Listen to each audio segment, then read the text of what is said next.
All right. Welcome, everybody. As I mentioned on past streams and in the tweets and in the Discord today, we don't have a Whispers in the Woods session today.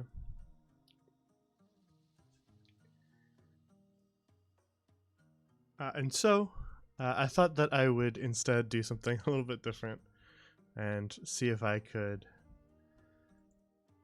have a more fun writing night.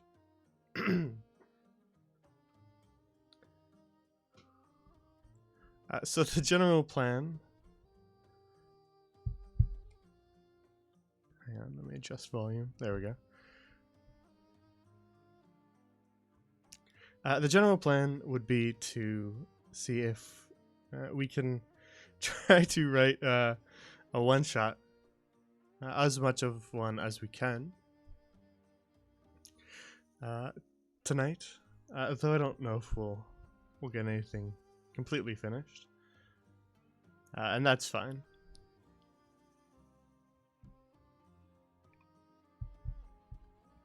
But we'll try and see what we can get done. And if I'm satisfied with my end results, then I might work on it a little bit off stream, and then polish everything up, and then potentially run it on the channel as just a little fun one shot, either for, I don't know, new people or existing people who've already played with us. Hard to say at this point, but we'll see.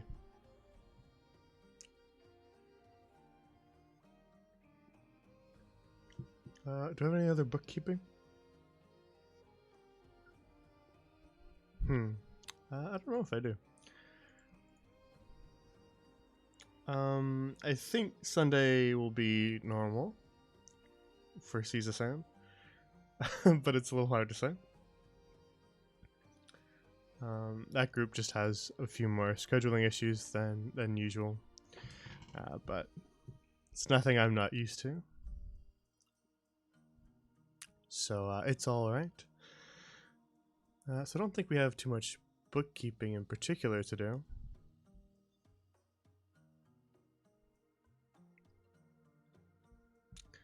So let's go over to a different screen,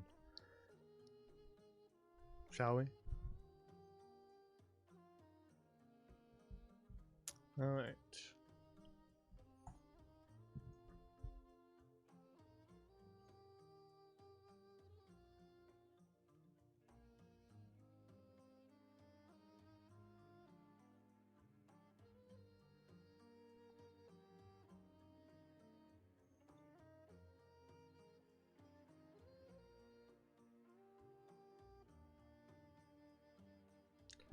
Okay.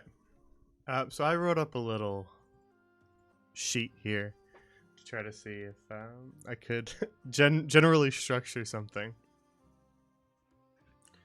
And so I thought we could use that as a sort of skeleton, if you will, to if you'll pardon the pun, I guess, um, a skeleton for our one shot.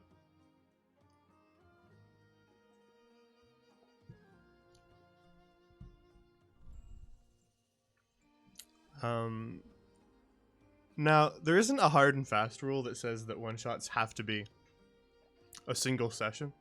I think that's sort of generally the idea, but there's no actual rule. And you know me, if you've watched this channel before, I am notoriously uh, bad at writing one shots because I tend to want to elaborate on everything and end up turning all my one shots into campaigns, which isn't a terrible thing. It's just then it means that I never have any one shots. So we're gonna actually try to keep this one to just a one shot. That's why I need chat members to rein me in if I start to expand too far.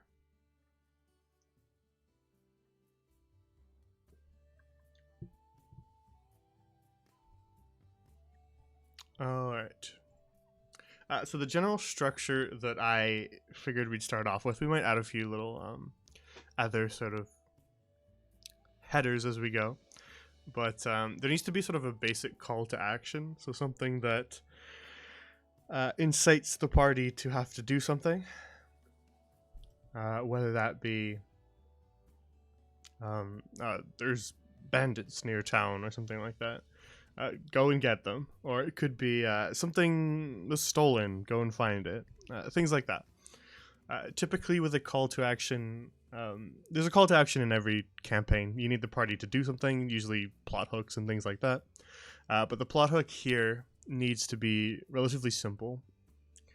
It can't be something incredibly complicated to explain or for the group to understand, because too much endless talking in a one shot will just bog things down. It should be something relatively simple that the party will sort of immediately understand and then be able to take action to intervene in, if you will.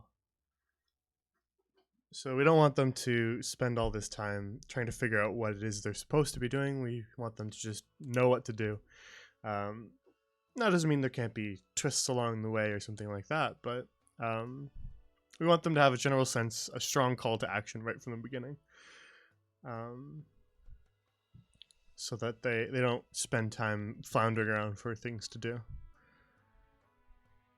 It can also be a good idea to put some sort of time crunch on your call to action, just with the idea that that will encourage them to want to kind of move relatively quickly along in the pacing of your one shot.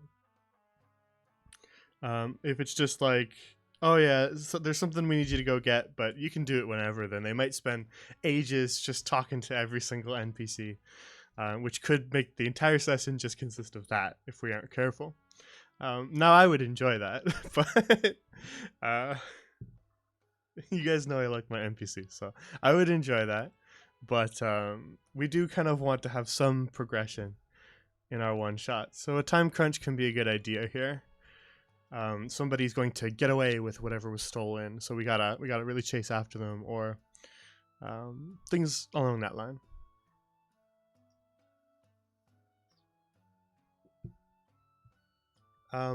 The next sort of header that we can fill out would be sort of the general idea of important NPCs. That would probably include the person who gives them the call to action, maybe a patron who's paying them to do a job, things like that. But it could include a few others. Maybe someone who has important information, someone who can help look at the conflict from a different perspective, maybe. Even a shopkeeper or something like that who has a bunch of stuff that the party can quickly kind of grab if they want. Then as far as combat goes, for a one shot that we're trying to aim to be a single session, we probably don't want more than 2 combat encounters or 2 instances of sort of initiative combat. Like full initiative combat, just because typically combat takes around 40 minutes to an hour, depending on how complicated the combat encounter is and how familiar with the combat your party is. So we want to kind of not have too many of those, or we won't be able to complete our one shot within a reasonable amount of time. I think a decent way of doing it would be basically having some sort of initial combat. Now, by initial, I just mean the first one, really. It doesn't have to be right away. But you could jump the party right into combat. That's a good way to just sort of very quickly pick up on something. It's possible to just start right with combat, but you could also have it kind of take place after they get the call to action. Maybe bandits burst into the tavern or something. But some sort of initial combat and then some sort of final combat. As a general sense, this one should be obviously more complex than this one. This one should just be a taste of combat, probably not as long, aiming for not as long, maybe not as many enemies or not as complex enemies in order to keep the time down on it. So we want to kind of keep this one both, I guess, easier and less complex. Though it doesn't need to be easy by any means, if depending on the party we're running this for. If they're all unfamiliar with D&D, then maybe we'd give them something a little bit more of a underhanded pitch, but just sort of a softball. Something that they can sort of wrap their teeth around, combat and understand it before we throw anything harder at them. And then the final one should be a little more tough. Chance of death for a party member, of course. Or a whole party.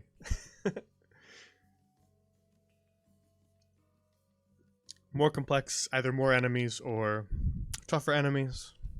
It's not always all that fun to just add more enemies. We want to have some sort of boss here. Potentially with a few adds to kind of complement them. And then after sort of completing what we gave them in our call to action, we need to find some way to reward them. Now, this is honestly a relatively difficult part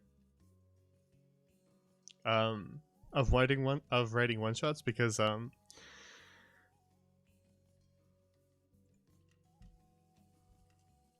you don't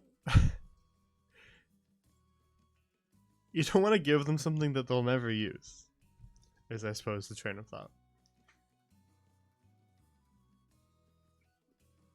Material rewards for characters will end up feeling a little bit pointless. So you kind of want to actually give them a few different things. Now, some of them will actually happen like right after this. After the initial combat, they should probably get something. 1 or 2 items on those enemies, or being protected by those enemies or nearby or something. Because you want to give them something they can actually use during the one shot. If it's going to be like a weapon or something like that, then you should let them actually use it. Because if you give it to them after the final fight, then it's cool and all, but they won't ever get to use it if you're just planning on running this like a one shot. Now, if you turn it into a campaign, that's one thing. But if you just want to write a pure one shot where there's no other ties to future things, then we should reward them earlier here. Especially if this combat happens before they leave town, you give them a bit of extra gold for this one or something like that, that they could then spend in town quickly before they move on to this combat and be a little bit more ready.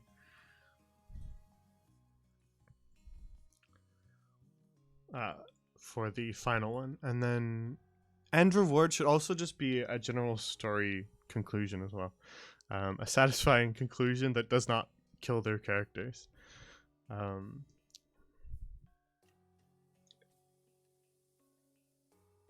That can be a reward in and of itself. But another reward can also be an avoidance of the consequence.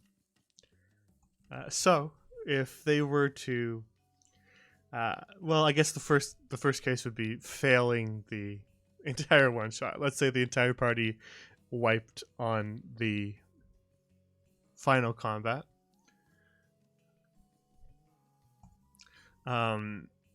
What would happen to our call to action if it was allowed to continue undeterred? So obviously, if the call to action was bandits are raiding this town periodically, and they're gearing up for a big raid, so we need you to go out into the woods to their camp and stop them. Something incredibly simple like that. Then if there was to be a consequence for that, then if the entire party dies to the bandits, then the bandits would probably get a little bit stronger from taking their gear, and then would probably carry out a raid on that town being a little bit stronger, maybe wipe out a bunch of people in the town, potentially just pillage anything worth taking and cause some real problems for that village in the future, which when we have a living world can be a bad thing, as that will persist beyond just the one shot. But of course, the consequence can be more creative than that. It can be some sort of magical thing that's occurring. Now, we don't want to give them necessarily a world-ending threat in a one-shot, because chances are it just probably wouldn't work out very well.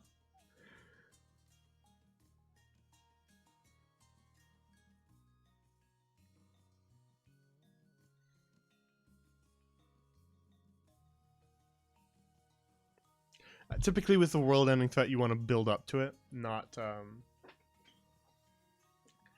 just throw it right at somebody in a one-shot. There should be a little bit of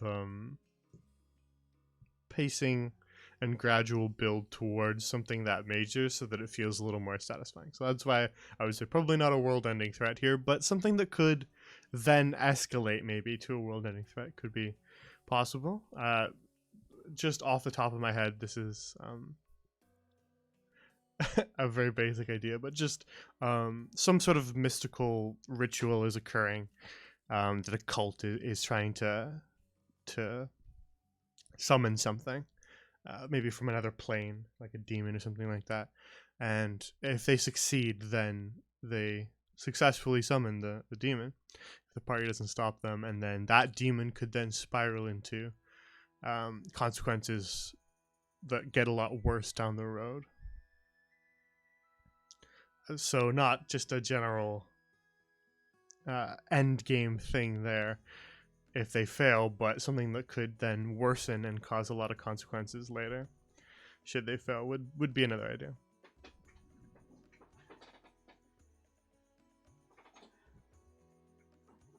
Hang on, I just need to mute for a sec.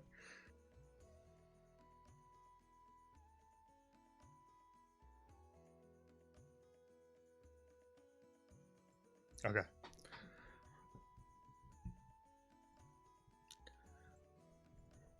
So that was the general skeleton of our one shot here. But a little while ago we did a stream where we discussed things. I'm actually all right with some of this stuff. I can take some stuff off of our old list of things that chat can suggest. We're done with that. We're good. I got those already.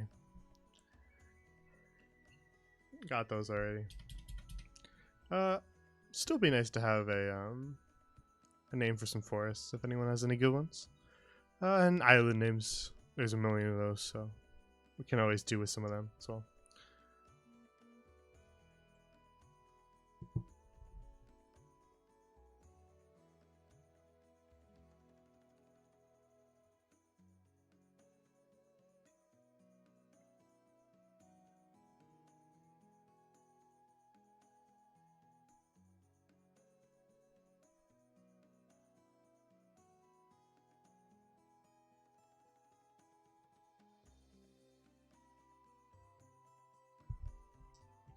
And then we also on another session discussed on another sort of homebrew night, discussed the general idea of short stories. Now, there's always a chance we could turn one of these into a one shot.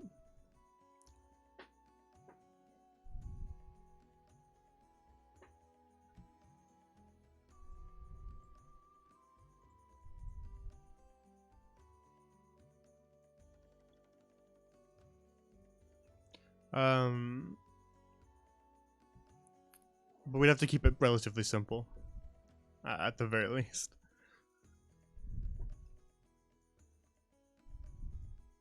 Some of these concepts would be a little bit too complicated for just a one shot, so we'd want to keep things straightforward. We had mentioned something about Sinjin's Eye, the big whirlpool in the Sea of Cassis. I think that one probably a little too complicated. I'd want to spend a little bit more time with that concept, so we'd probably leave that one as a short story and not as a one shot. That's a possibility, and this one I guess too. Doing something related to devils or to dragons, those are possibilities. But right now I'm actually writing 2 short stories based on these 2. So we'll leave those for now. But we could come back to them later if we ever want to write another one shot.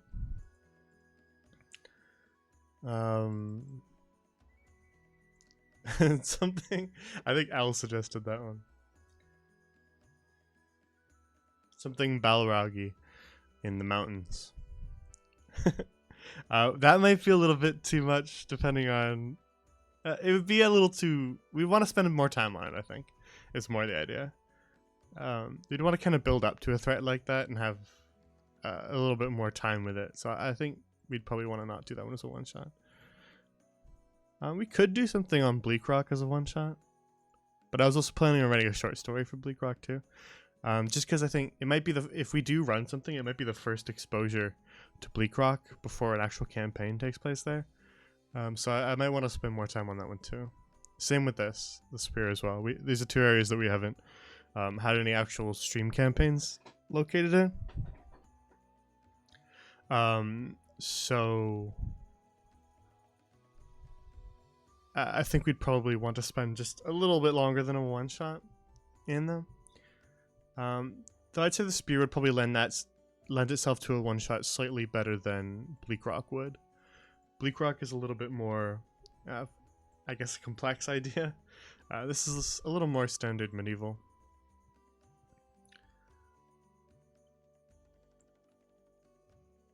Sort of Domain of Dread type thing. Bleak Rock is a little bit more of a complex concept, so we wouldn't want to rush through anything. It's sort of Wild West, but instead of steam engines and gunpowder, it's just mana and magic. So rather than gunslingers, there's spell slingers. So D&D kind of Western style stuff. Okay. This one as well. I'm writing a short story for, so we'll leave that one off this one too. These 2 are short story ideas already, so I think this could be a decent one shot.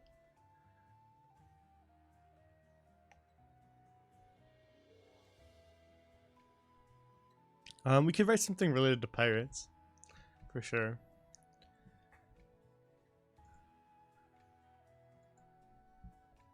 Might be fun. Where's Chibi? Chibi needs to get in there if we're gonna write something about pirates.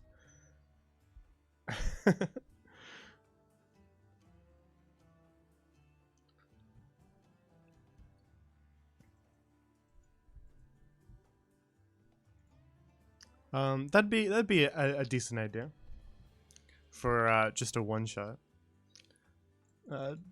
Messing around with some of the piratey stuff off to the western side of the Elder Island.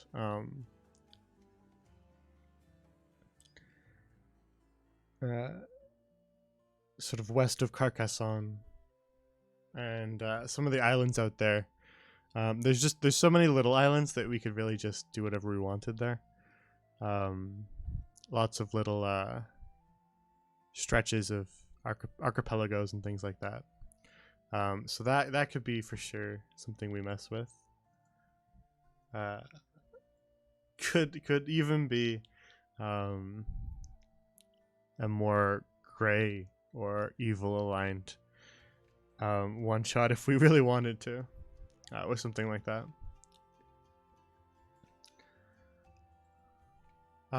This one's probably off the table because I already sort of have a plan for Ikamura. For those uninitiated, Ikamura is our living world's equivalent of sort of feudal Japan.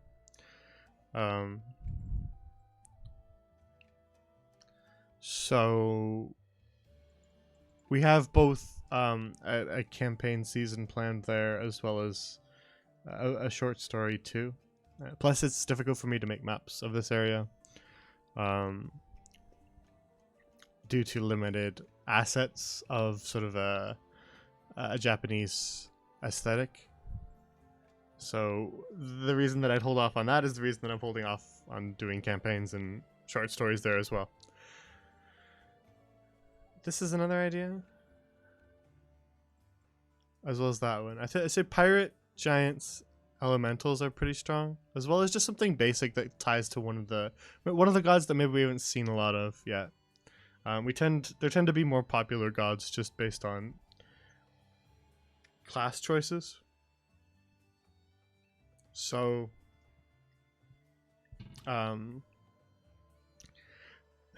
if we picked one that maybe doesn't get as much attention, that could be fun. Just a way to sort of flesh out and add a little bit more detail to some of the things that aren't seen as much. What are we?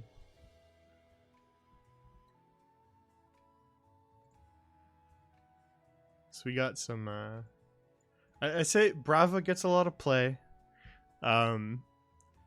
because she's the goddess of the sun, and so a lot of clerics generally are affiliated with her. It's also one of the more popular religions.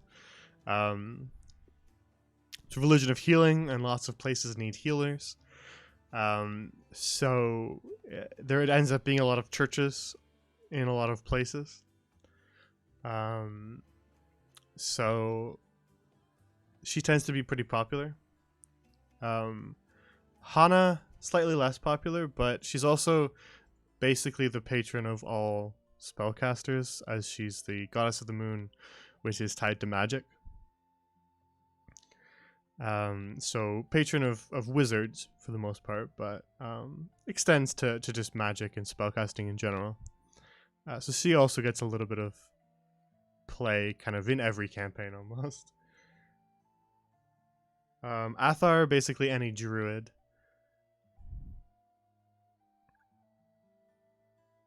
Will tend to be related to Athar in some way, so he gets a bit of play as well. In many different things, though we could do something related to that. That's usually a fun topic to go into. Bride and groom, gods of death. That could be interesting for sure. But I have actually messed around with it a little bit in the most present things. A little bit of stuff in Silversong and a little bit of stuff in one of the short stories I'm writing. So I think we would probably skip past this one just because it's going to get more attention recently. But anytime that comes up, it's usually through certain subclasses, as well as general necromancy, as well as a faction that hasn't quite come up, a subset of the Church of the Bride and Groom. There's another sort of faction related to that isn't in our faction list yet, but they will be eventually. So they will be getting more play in the future. Seneschal tends to come up when we talk about anything related to water. A lot of sort of pirates tend to have that one. Sailor types, water genasi, all tend to deal with Seneschal, goddess of the sea, and just water in general. Justicia for knowledge, could do something related to that. That's a decent one. She doesn't always come up, but I try to kind of place her priestesses around to have opportunities for visions and things like that.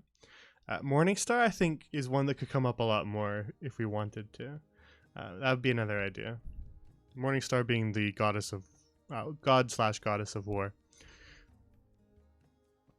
personified through weapons.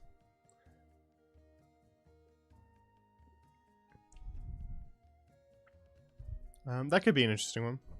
Even if it's something as basic as just like recovering an artifact that is tied to said god. This one would be a pretty Morningstar would be a pretty easy one to do. Just some sort of weapon that has some sort of tie to Morningstar. Recover that. Imus, god of fire. We could do something with that. And alternatively, Vroskia, goddess of ice. She doesn't get a lot of play either. She's been sort of very background so far. So we could do something related to that as well. That'd be another decent idea. Fortuna, goddess of obviously fortune and luck, as well as misfortune too. That could be an interesting idea. That one might be harder to work in. We'd have to kind of workshop that a little bit. But that could be an interesting idea. Could come up in, if we did a pirate one, then these two could kind of be just generally seated in there. I'm not going to talk about that one. There's not much to say. This one will be really specific, and I'm going to probably hold off on it because it really only applies to certain... Actually, this one too. These two, Furiel and Amelina, apply to two areas that we already have things kind of planned or currently running. Amelina with Silversong, of course. We're getting kind of into that. And Furiel with the North and Sonarham, which is where the Class of Crows group is going to eventually go. So we'll be seeing a little bit more of her in the future. So we can steer away from them as well. In regards to factions, I think that's another idea that we could kind of play with.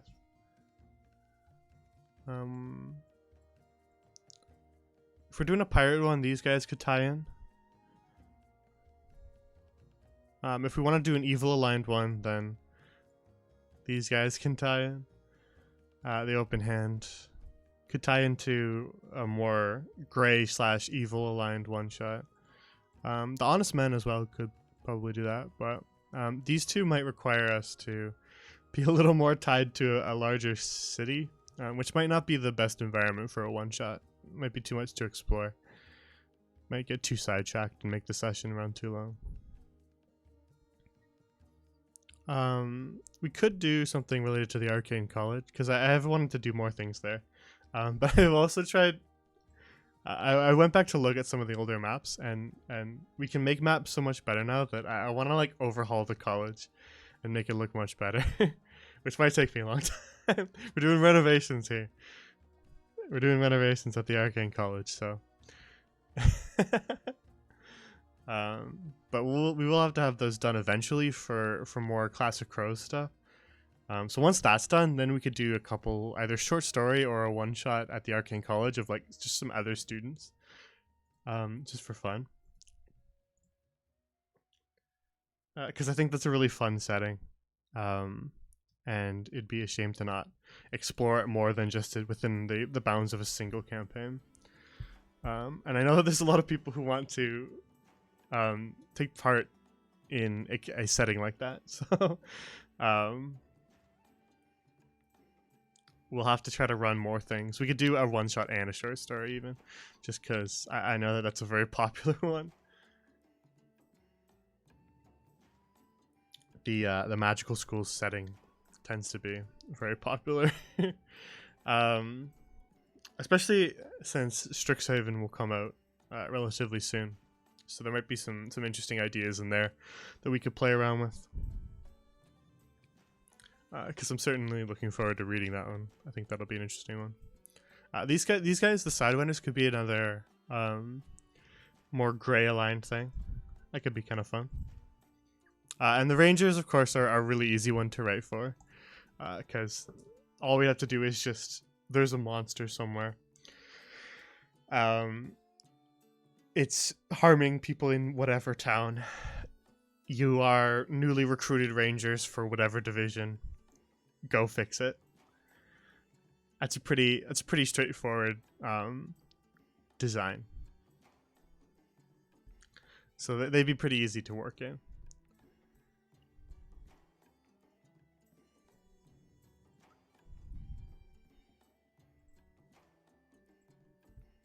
All right, back to work. Let's bump this back down.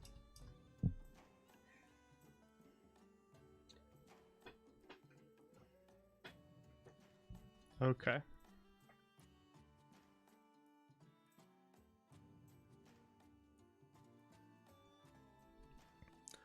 All right. Let's write down some basic calls to action. We're gonna start with the most simple one, and then we'll get more complicated from there. Bandits attacking a town.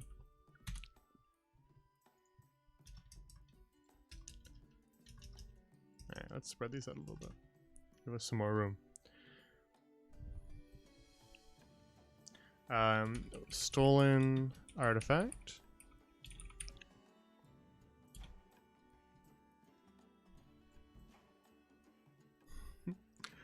Welcome, the malted one. How are you doing today? Welcome to the Arcane College. We're writing a one-shot today.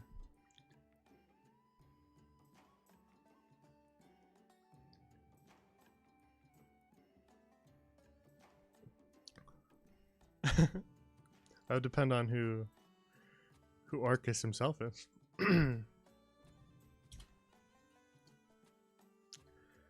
All right. If we were gonna do something in an arcane college, what would that be? I kind of liked the idea of like, like some sort of janitorial work, but that becomes more involved. Something goes wrong. It's an arcane college, so there's always an underlying risk of some sort of magical event occurring that twists things around and causes a bit of chaos. So I sort of liked the idea of like mutated rats in the attic. We'll write that one down.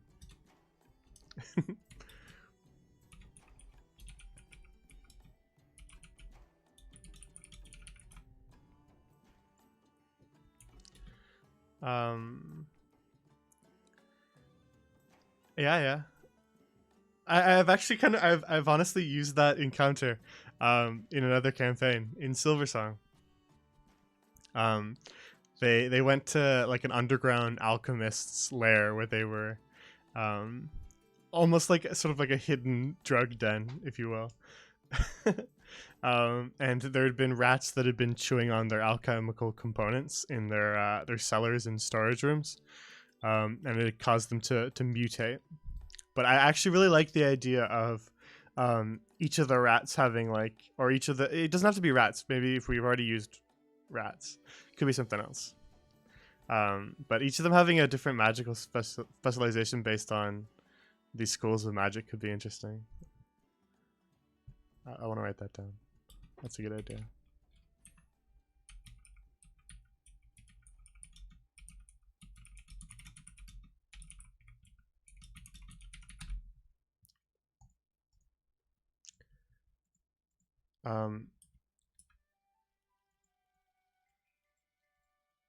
I was thinking as well that another idea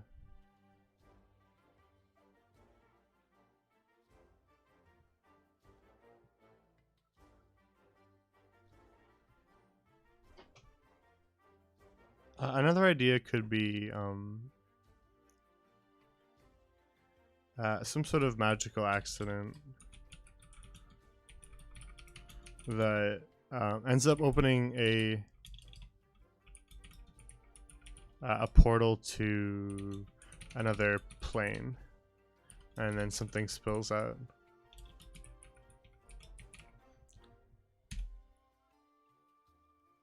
That could let us explore some of the other planes a little bit,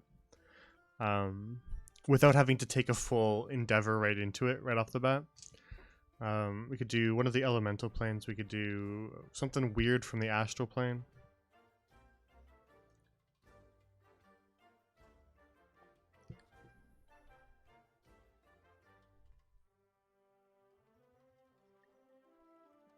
So it's just something strange comes out.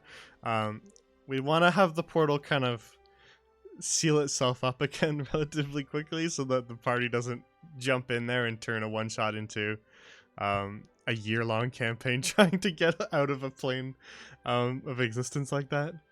Though I guess we could have some sort of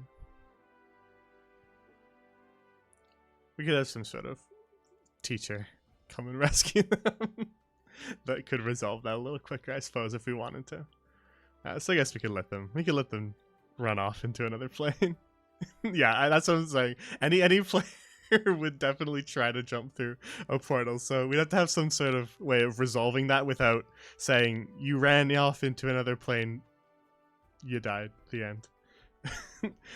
Or just, yep, you're lost in the other plane. That'd be a little bit unsatisfying to end a one shot on. So we could come up with something.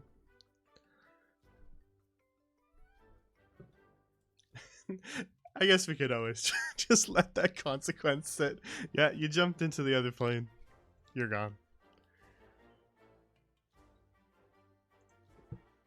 That would be kind of funny. Well, this is a one-shot, so they wouldn't need to roll a new character.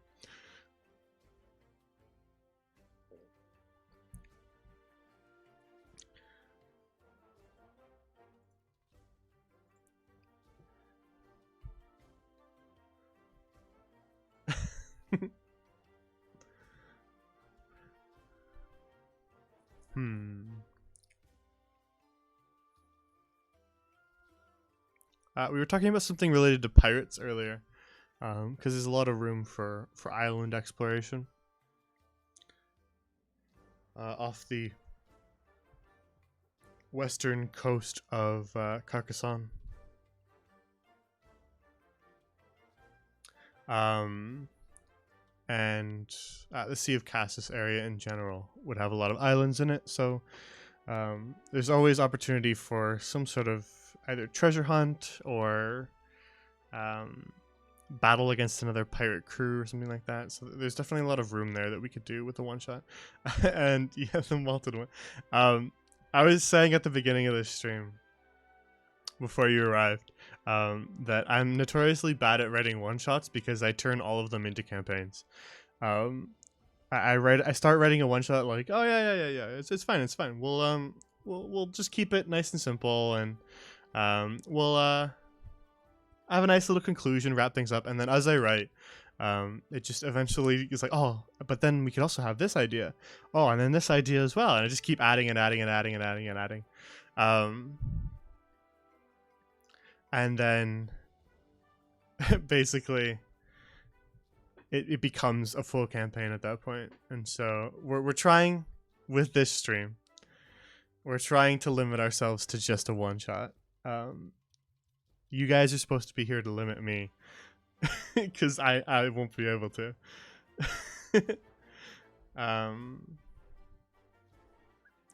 Well, we already have a main campaign occurring at the Arcane College. It's an existing place in this living world already. Nullivant has been around since I started streaming. In fact, that is the place that I am the headmaster of. Charlemagne Shackleford. The one shots would be more just to explore other little facets of it beyond the scope of a normal campaign. Like what happens during summer break and things like that. They bring in people to help clean up stuff and something goes wrong.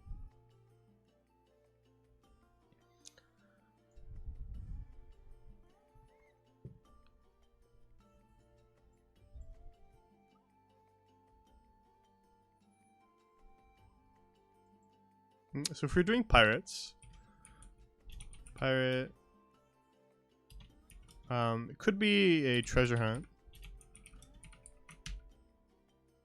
It could be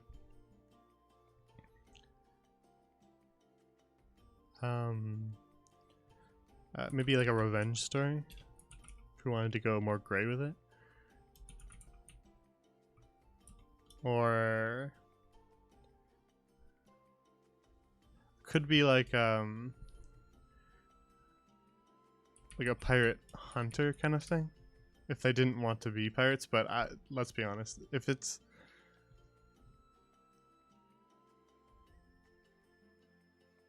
well, the PCs that would play in the campaign, uh, it's all good, Walter. The PCs that would play in the campaign, right now that campaign is sort of like on a season break, if you will, to allow me to rotate lots of campaigns on this channel, to get as many people playing as possible. I rotate them in seasons, so kind of like a major arc, and then we break for a bit while I write the next arc, and then while I'm writing the next arc, I'm running a different campaign.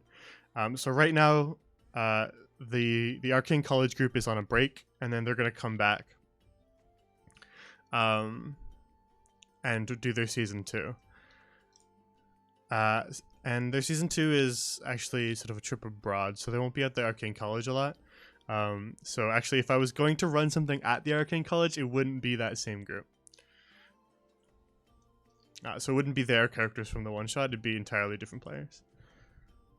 Because I'm trying to cycle in lots of new people, so that we can get just more people involved in the community. It makes things more fun when there's lots of different people with characters in the living world. Anyways, what I was saying, in related to the pirate one, we could have them be like pirate hunters who are hunting down a particularly nasty crew of pirates. But let's be honest, if we're gonna relate a story to pirates, they're gonna want to be the pirates, not not the other way around. Any party I know would probably want to be the pirates. So I think this is probably the simplest one.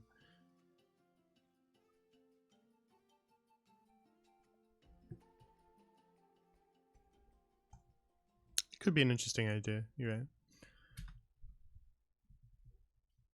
Okay, what else? What else do we jot down up here?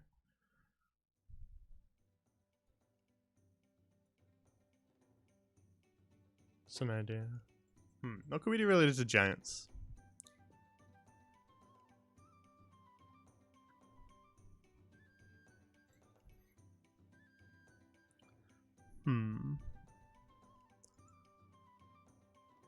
I couldn't be too involved with some of the future stuff I have planned for the living world. Just because that needs a little bit more time. And I don't want to spoil anything. These streams are always me dancing around spoilers, so you'll have to get used to that, I'm afraid.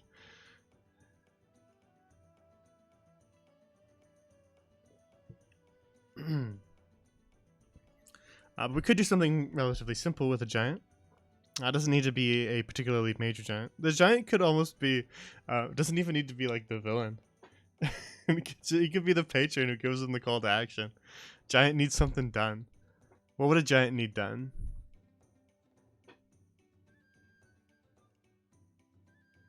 Maybe somebody stole something from the giant, and he needs you to chase the thief, because the thief fled off into a cave that the giant was too big to enter.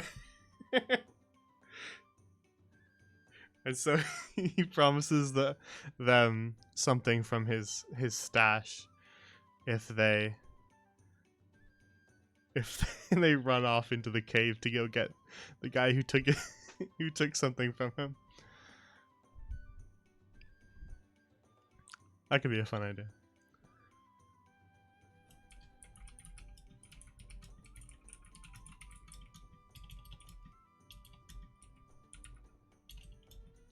From a giant, and then flip.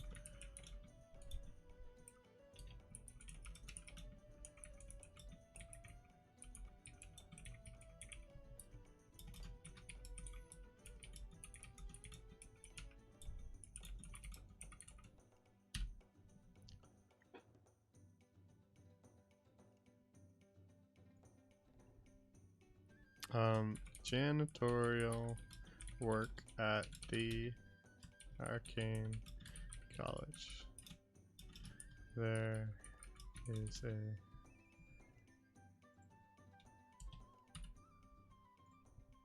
okay.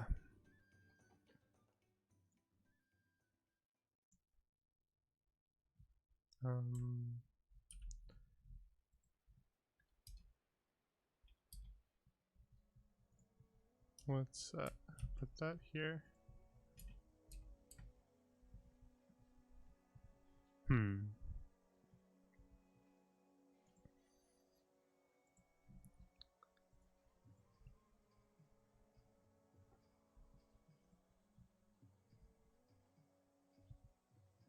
Okay, what if we were gonna write an evil one shot, or something a little more morally gray? What would we say for that? Let's at least have one idea that's an evil campaign.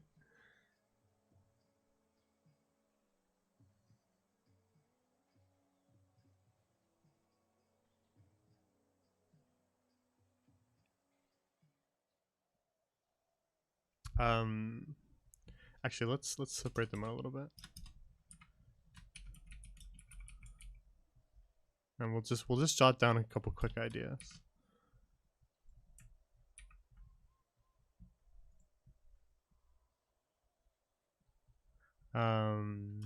Assassination is the first one that comes to mind.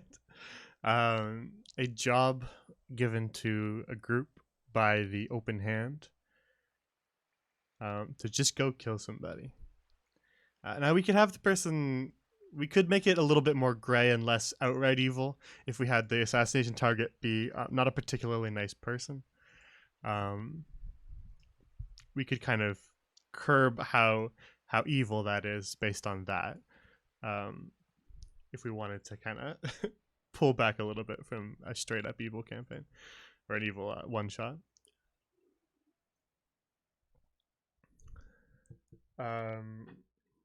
What else?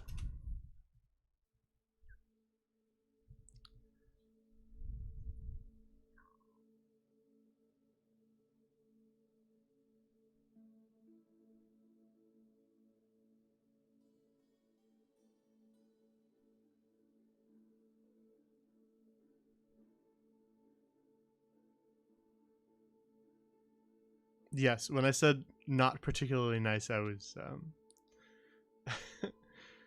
being a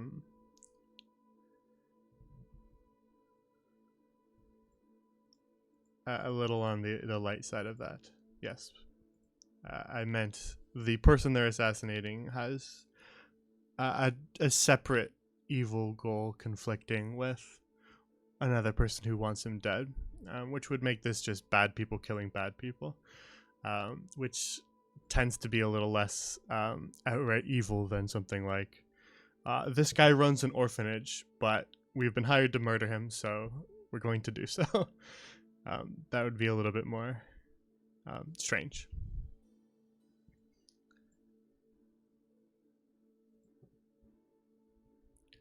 What was I thinking of? We could do the players of the one shot are members of a cult. Trying to summon something. So just invert the other. Invert the idea here. Actually, we had that one as an idea, so we should write it down up here too. Stop a cult from summoning something. And then this alternative one is players are members of a cult trying to summon something. So just invert.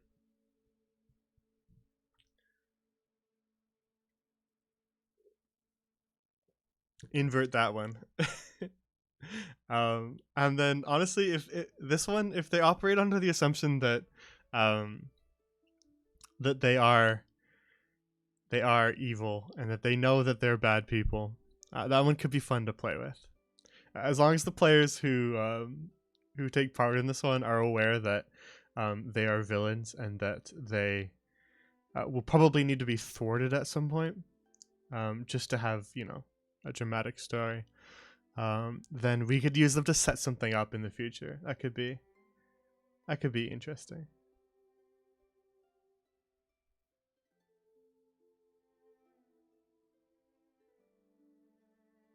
Well, we aren't going to change DMs because I don't think there's anybody willing to operate on my schedule and workload. So I don't think we're going to DM change.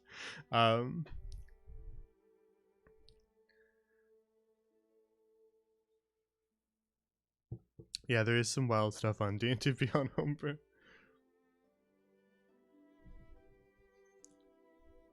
I often scan through it when I'm just looking for inspiration for interesting ideas.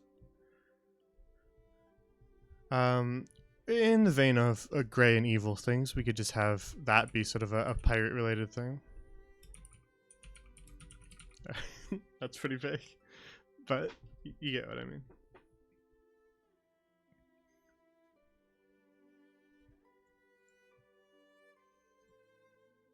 There, very dramatic.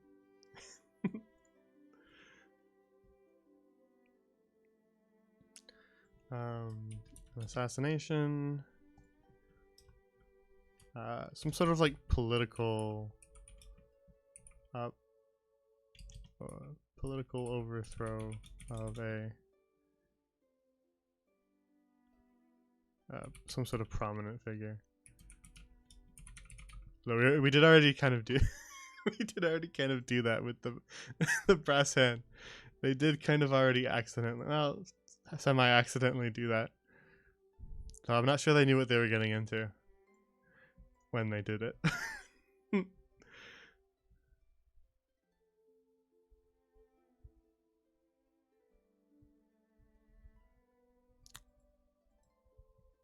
It's an idea, yeah. That was sort of what I was referring to when I meant Pirate Hunter. But there's certainly a way to make Pirate Hunter be a little more evil as well. Certainly lots of pirate stories have the pirates aligned more on the good guy side than privateers.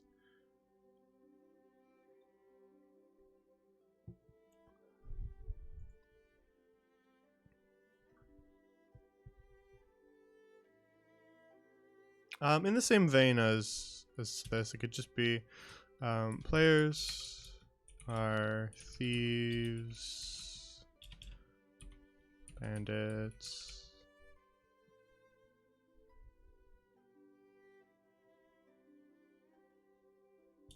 trying to steal something for their boss. If we give them a boss, that'd be a little bit easier. Rather than them having to argue, we'll just give them like an overboss, and then they can have like their own little gang.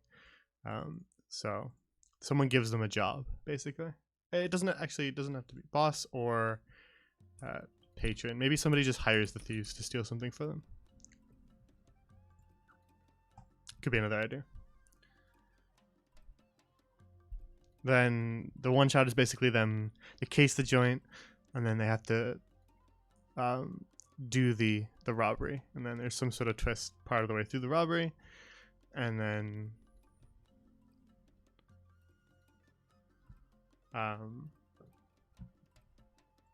they have to resolve it. We'll write evil/gray.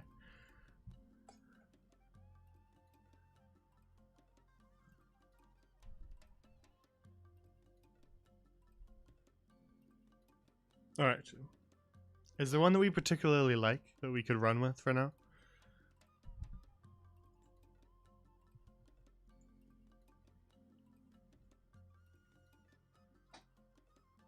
I'm kind of leaning towards, on the evil end of things, this one would be pretty fun. And then this one would be pretty fun. When you say you like the cult, do you mean you like this cult idea? Or do you mean you like this cult idea? Because I think those are two very different things. Hmm.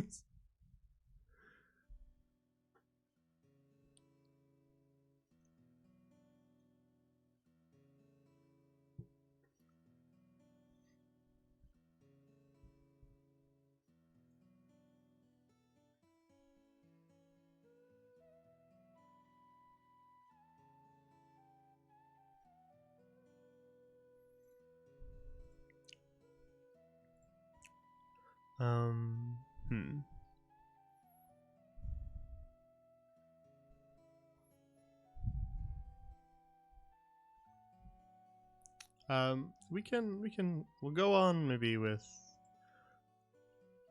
this is also actually I really like this one too. It's kind of fun.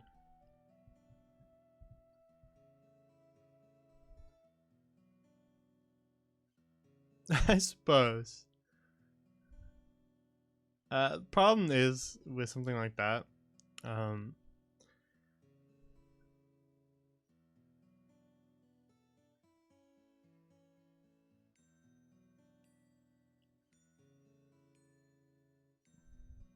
you'd have to sort of rewrite the the characters that they play in the first half to be some sort of combat in the second half.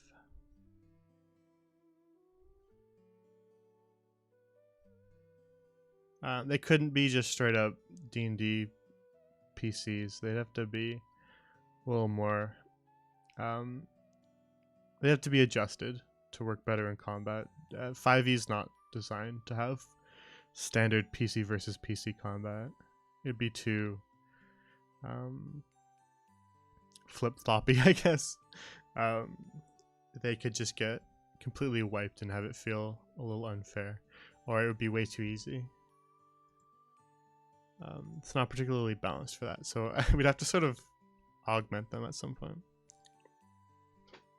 Though it is an idea.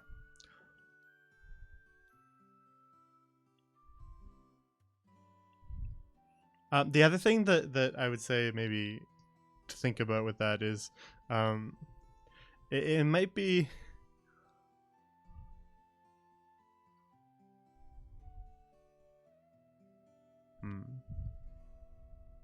would it be more fun to let, if we were going to do something where they play members of a cult, would it be better to just let them win? Not let them win, obviously. I mean, like, to not immediately then do a one shot where the same party stops them. Because in all likelihood, unless I make this thing impossibly difficult, they may succeed in both. So if they succeed setup, then immediately go and succeed stopping the setup. Then it might just end that in general. And then that whole thing is just kind of shut down within the space of 2 sessions. It might be better to just, if they wanted to play bad guys, to if they succeed on that first half, then just that's it. They won, and then they summon whatever they wanted to summon, and then we just kind of we go away from that idea for a little bit and do some other things, and then eventually we come back to something maybe in like a short story or a longer campaign that results from them summoning that. Like they've that thing has worsened down the road, rather than just immediately stopping what they just did in the previous one shot, to let it kind of simmer a little bit and build. I wonder if that might be a better idea, but you know, I overthink things all the time, so.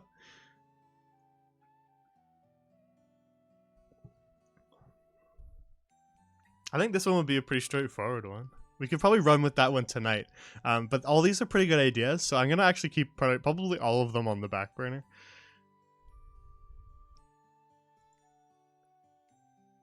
Yeah, I just feel like immediately stopping them as themselves would just be less satisfying. But if they wanted to play the bad guys, they would have to understand that eventually down the road, I'm going to put players there to try to stop what they've done.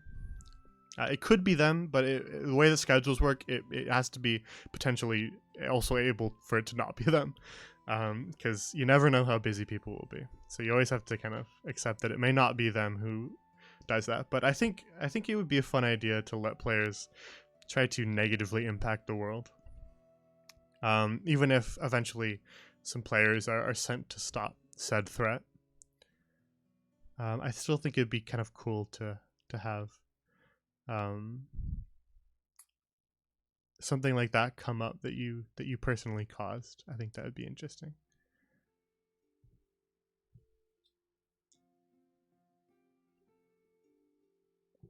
That one might need more workshopping than we can do tonight, but I definitely like the idea, so I'm gonna hold on to it. But I wanted to do something where we can kind of get a lot of work done on it tonight. So I honestly, exactly, yeah, like a whole sort of arc almost already planned out by players And if they wanted me to, I could take their characters, rebalance them to make them like D&D 5e enemies, and then have them be an encounter in that arc where they fight those old PCs.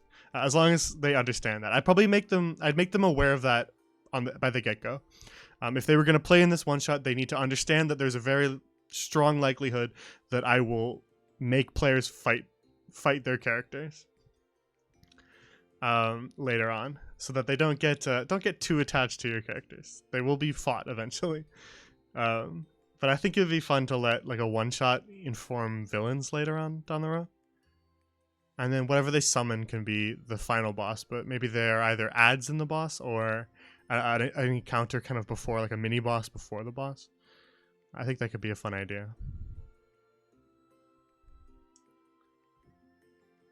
Maybe they can be augmented slightly by whatever it is they fight.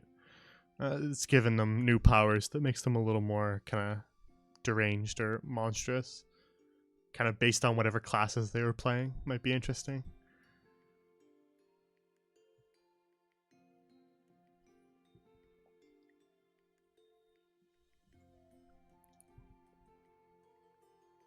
Yeah, that idea definitely needs workshopping. But it's a strong one. I like it. I think, yeah, something like that. They don't need to be like one-to-one with already existing 5e enemies. I can kind of homebrew some stuff. But yeah, like enhanced versions of whatever class that kind of reflects what class they were playing, or subclass as well. Yeah, of course. I got what you meant. It reflects whatever class they were playing, and then twists it slightly to kind of give it new strange powers. To sort of have that encounter be a reflection of that existing party, and I'd make them aware of that. That was going to happen to their characters, so that they don't feel like they just had their character taken away from them. Yeah, depending on what they summoned, it could be all sorts of things. They could be new, like, demonic visages if they summoned a demon, then now they all have horns and they're all weird looking. Could be fun. But yeah, it would depend on what they summoned.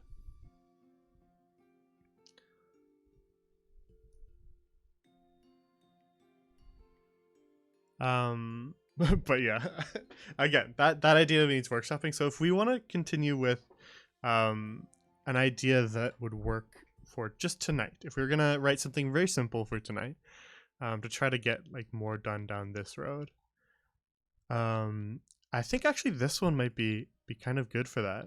This one's pretty straightforward, and I kind of like it.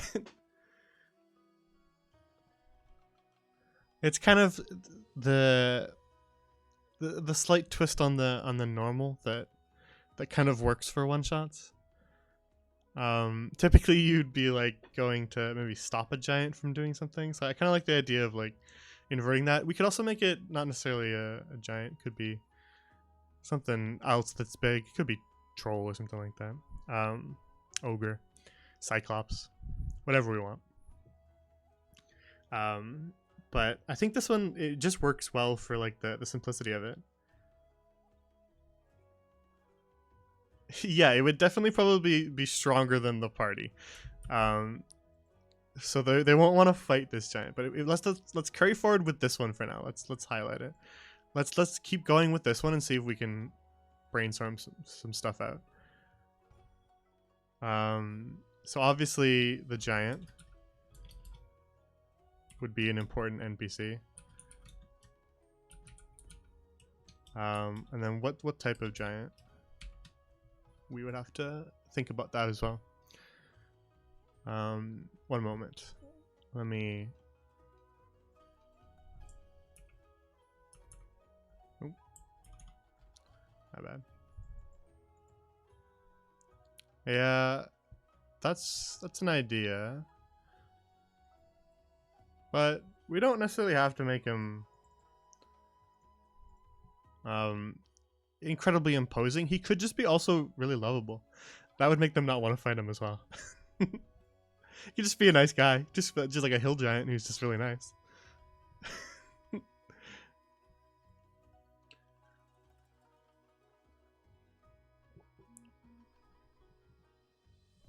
Yeah, he's just he's upset.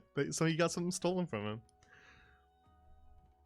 I kind of like the idea that whatever was like stolen from the giant, he doesn't like understand that it's like more important than what he thinks it is. He just like likes it for some sort of sentimental reason.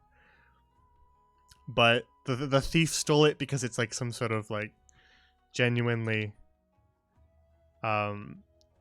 dangerous artifact, or like something that they could use for power or something like that, or something of high value that they could sell. But the giant just wants it because they like it.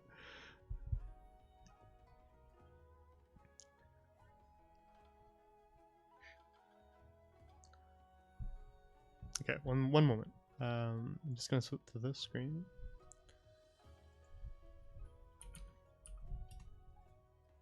I'm gonna pull something up. Ah, nice. D&D Beyond changed my name. Thank you, D&D Beyond.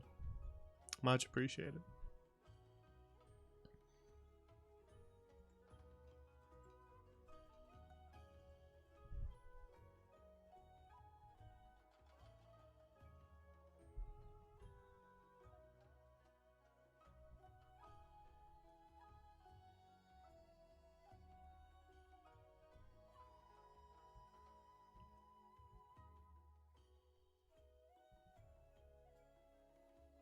All right.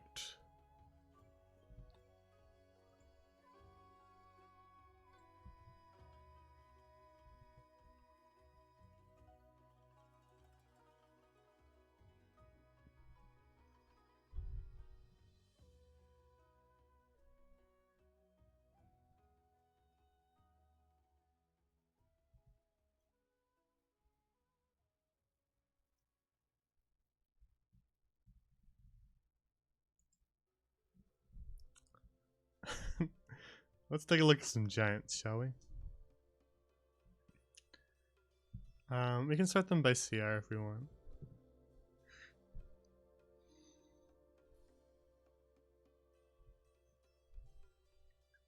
Site's being really slow today.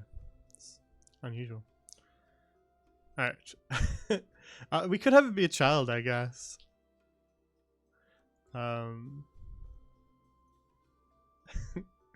It could still be quite large then. Perhaps a little bigger than that. So we could always do an ogre, as I was saying.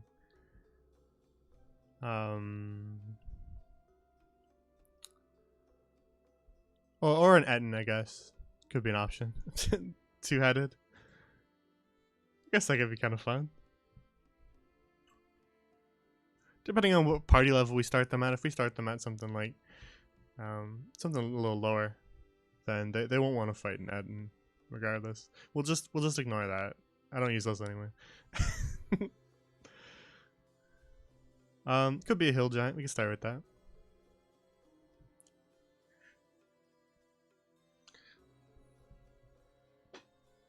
There's just like a hill giant living off in the middle of nowhere, and then something stolen from him. The thief flees into a cave system that's nearby. The giant can't follow because he's too big to fit into the caves, and so he gets the party to help. Now, I think one problem that we might have is, okay, how do we get the party to find the giant? Now we can just throw them there. They're a group that's traveling somewhere and they run into him. That's pretty simple. But we could try to think of something more clever than that, I suppose. Let's keep hill giant because I kind of like that. Could also be fun to have it be an Etten. We can make the heads like argue with each other or something.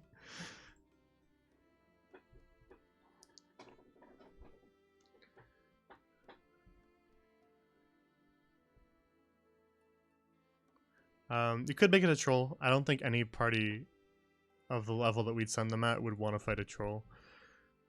We've had trolls in the past, and they were fun. So we could always do that. Could do a Cyclops. Yeah, that's what I was thinking. Is to try, like, it would be pretty easy to just do that, but I was trying to see if perhaps we could think of something little more elegant than just you run into him. But that's certainly an option.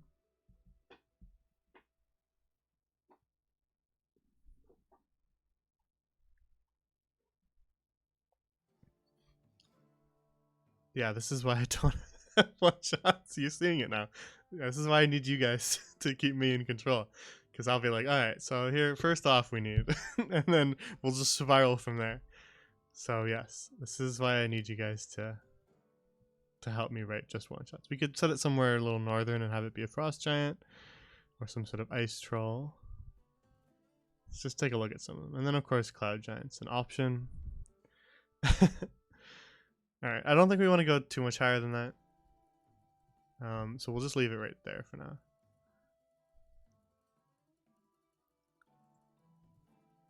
All right, now that is an ugly dude, but we could probably find something a little more lovable than that.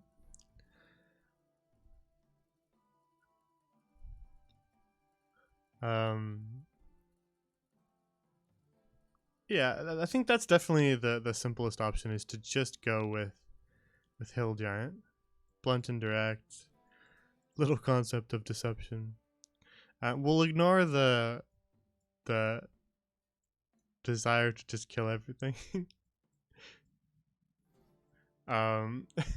Yeah, we'll make him slightly more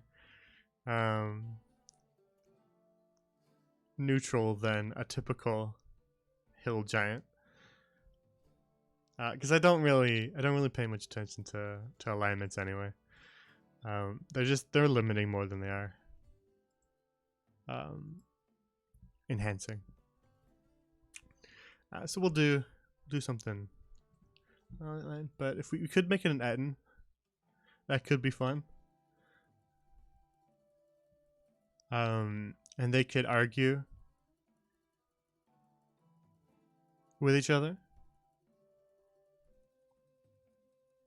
That could create a fun dynamic, I suppose. Like one of the heads is like crying because something was stolen, and the other one is like mad that something was stolen. And so like there's a bit of a dichotomy there. And so they both want the thing back, but they just have like different takes on it. One of them is like, I want you to go smash that little thief, and the other one's like, I need my thing back. And so there's like two different heads that both have the same goal, but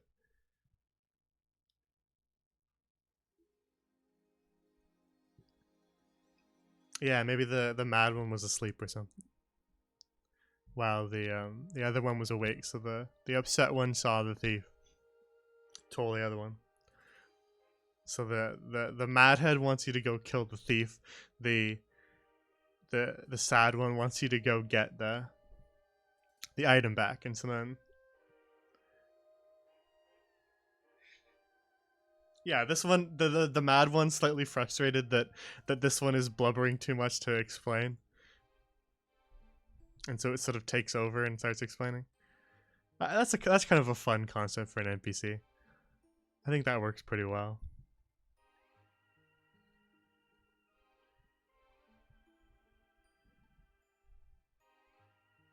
Let's just keep going. Trolls are always fun. I like trolls in general. So we could do that.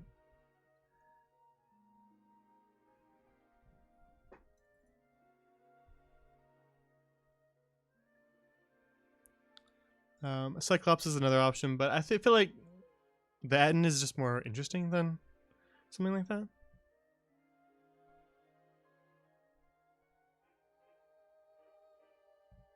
The Etten just adds another dynamic that the Cyclops kind of just doesn't have. Cyclops and Hill Giant kind of similar, honestly. And I feel like the Etten is more interesting than both of them. Though I don't think Cyclops and Hill Giant are bad in any regard. It's just I feel like the dual personality of the Etten just makes that encounter with him more fun, where they kind of talk to him. That's just more interesting.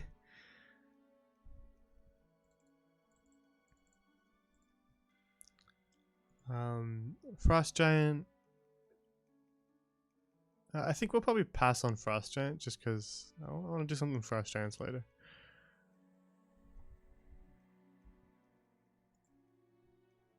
Ice Trolls? I just like how Ice Trolls look.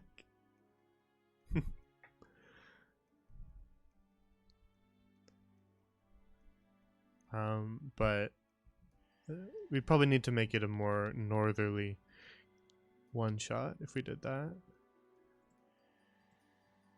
And I am planning on, like with the Frost Giants, to do something with Cloud Giants as well. So, I think we'll probably pass on those two. I'm liking the idea of the Etten.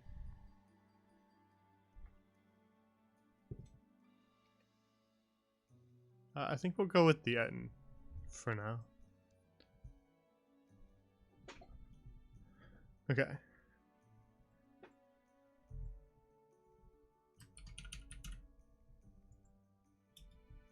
Do we have a name?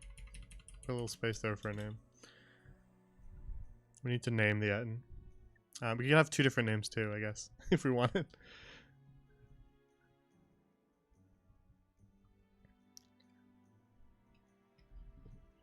Alternatively, you could do sort of a Warhammer type thing where it's like the orc god, where it's two separate names that combine into one name to refer to the whole creature, but there's two separate heads are like the two halves of the name.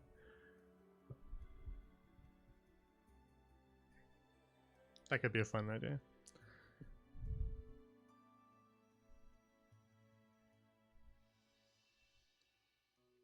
That's not a bad name, actually.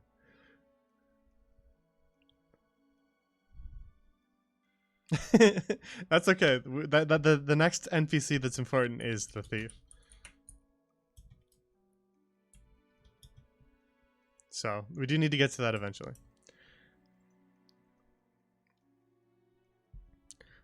So a two-headed giant that had something stolen from him.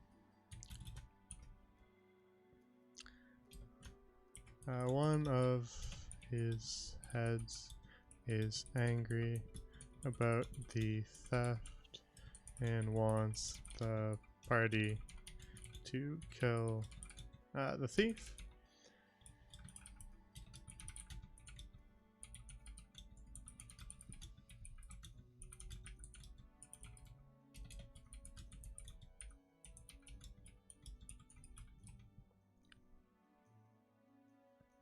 Okay.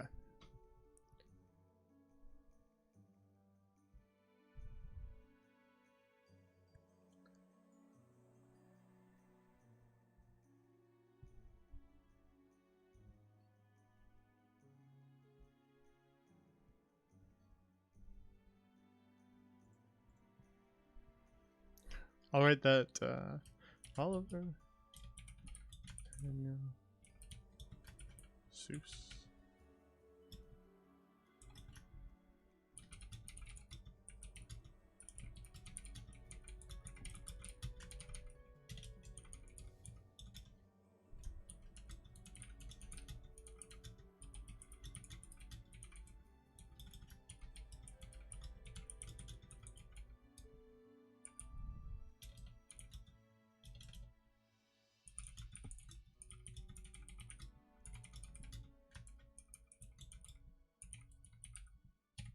Okay.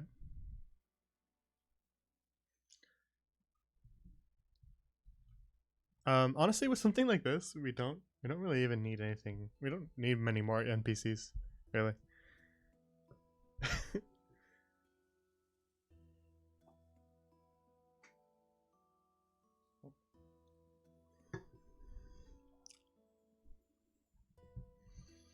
Yeah, snargle together.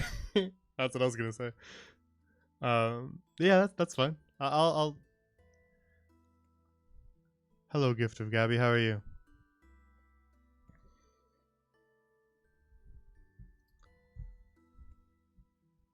Let's actually yoink this, and we'll move to a different page. Now that we're actually working on something. Plot. Fuck.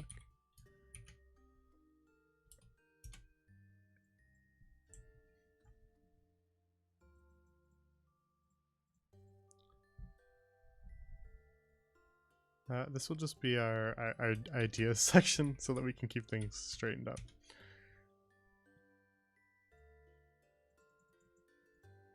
Okay. So here, this is now the area where we'll work on the one that we have. Oh, thanks for the follow, Multidona, by the way.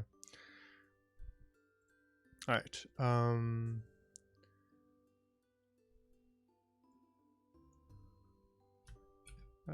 Snar and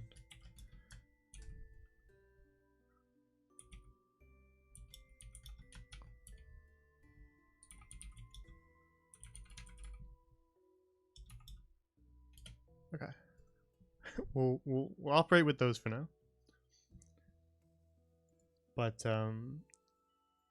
others, you are also feel free to throw out other names as well, because nothing's written in stone yet. We don't need too many really NPCs because they're not going to be like in a town or anything like that. So there won't really be many NPCs. I suppose an option if we wanted one more.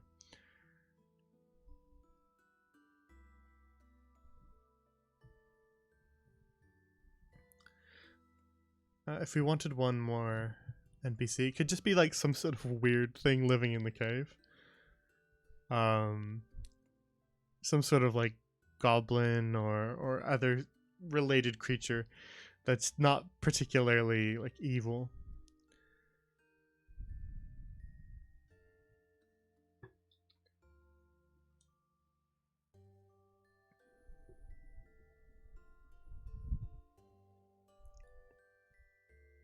So if we could have one more NPC.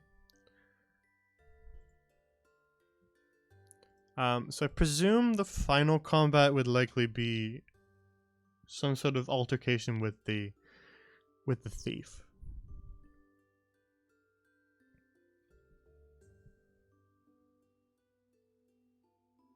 As we don't want them to fight the thief early on.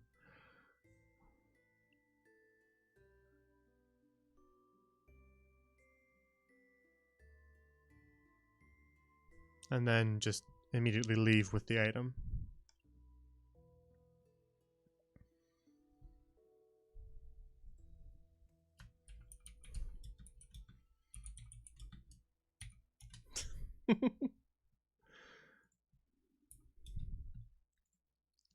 And then I guess offers something from his haul.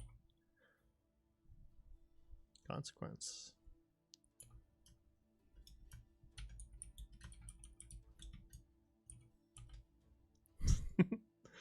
And then the artifact / item that the thief stole is then used later in a nefarious purpose.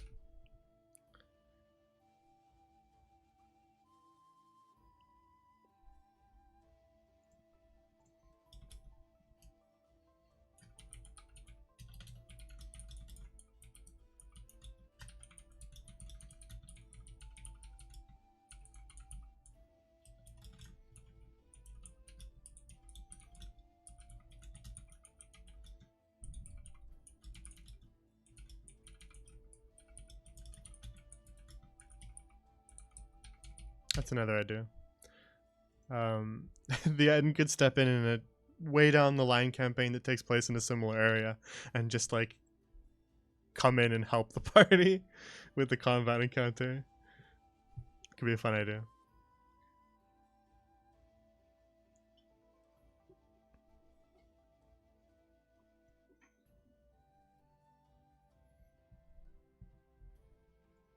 Offers something.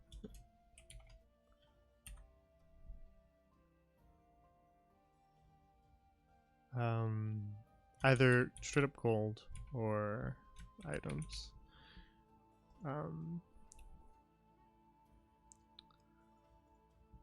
Yeah, he could be using it, I suppose.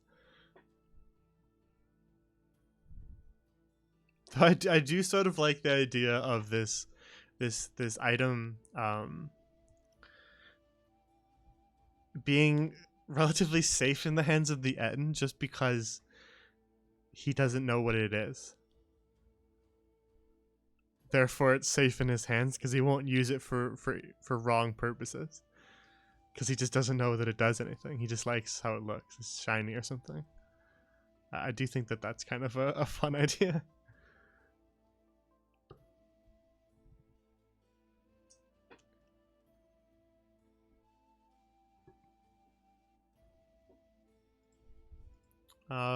So obviously something in the cave attacks could be an idea for the initial combat, and then I suppose the thief.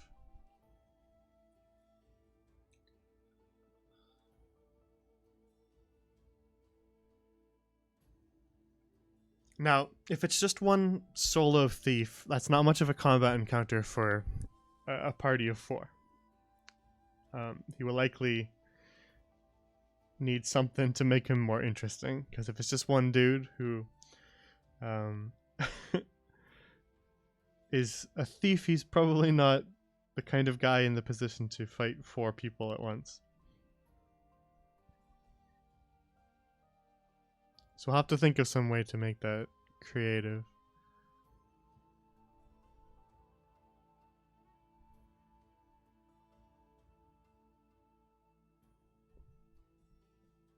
I suppose another option is the thief tries to talk his way out, escape, or desperately fight. Then a bigger monster in the cave grabs him, and then the boss is against the monster. That's another option. Kind of Skyrim, that one thief that runs into the cave and then you fight the spider instead.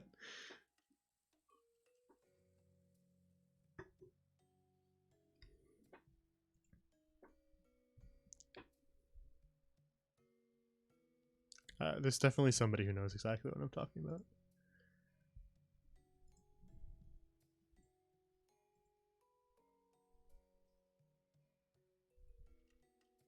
Ah, that's another good idea. Yeah.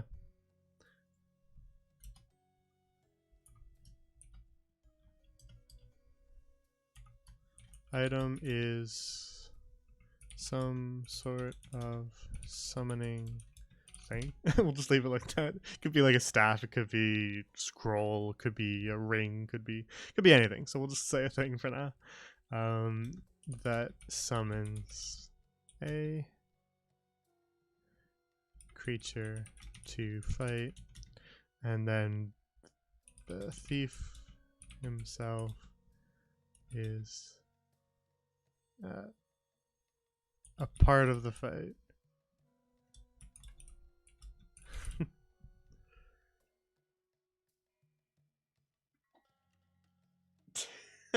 Yeah, but we don't want them to kill the Etten's mother. That'd make him more sad. We want this. We want this result.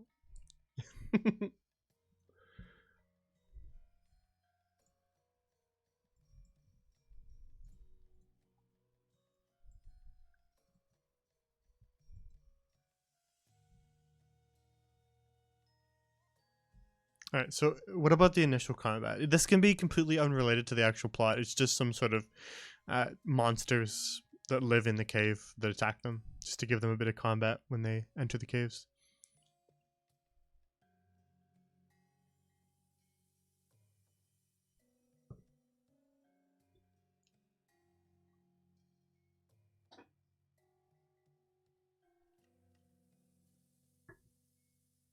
Suppose. It also depends on what level we start them at. Sturges can just be a little interesting.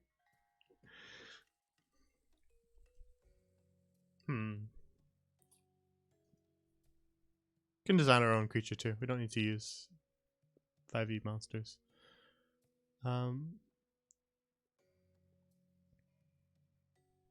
Necessarily.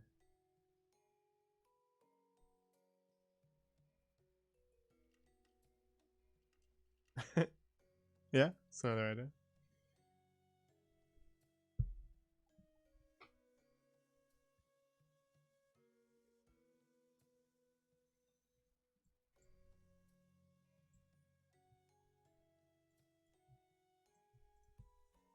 Okay.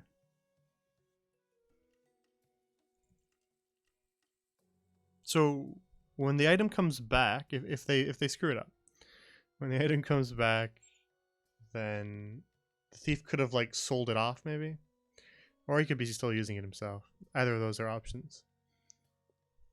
Stupid idea incoming. All right, hit me with it.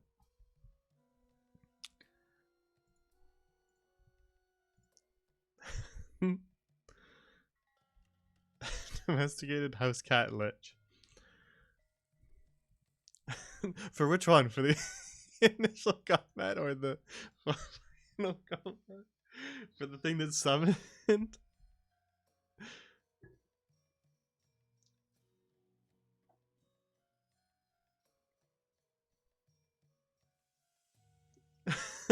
Well, my own brain says that probably wouldn't work for the initial combat because we want it to be relatively simple. We want it to be something that doesn't have really any talking necessarily to it.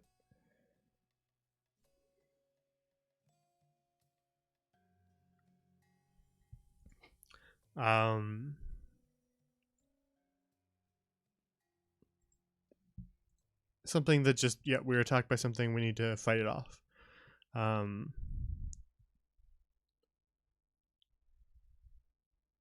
As for the final combat, we want to do something that when summoned,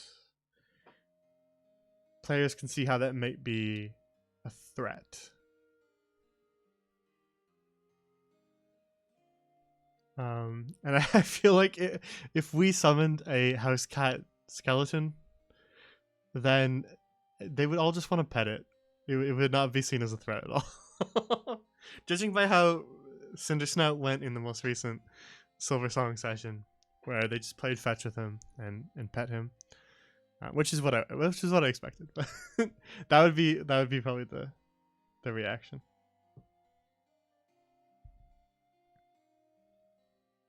We want it to be something that feels threatening so that they understand the implication of letting this thief get away with it, that he could use it for pretty nefarious purposes. Some sort of kind of monstrous creature.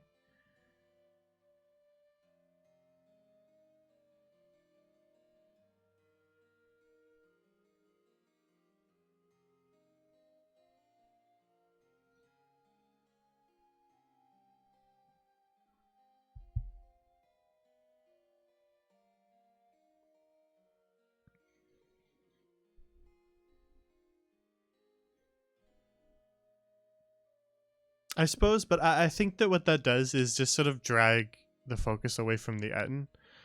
And I kind of prefer to just have it be a little more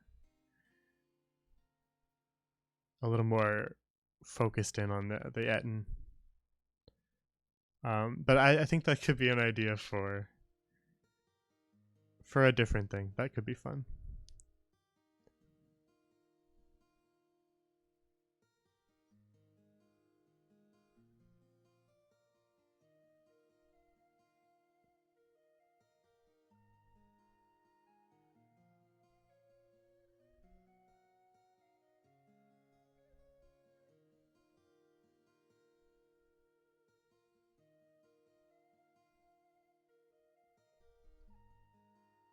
Yeah, it would definitely be based on the level, which would probably be decided not right now, just because I'd want to see who was gonna play this first. If it was a group that was new to D&D, I'd probably start them at a lower level just so they can get a better sense of progression. Maybe start them at 2, then after the initial combat, bring them to 3. Let them pick a subclass and do the final combat at 3 or something like that. then they get kind of a sense of lower level D&D. I don't want to throw people into crazy D&D when they have 700 spells. If they're new to D&D, but if they're people who are familiar with D&D, then we might start them a little higher.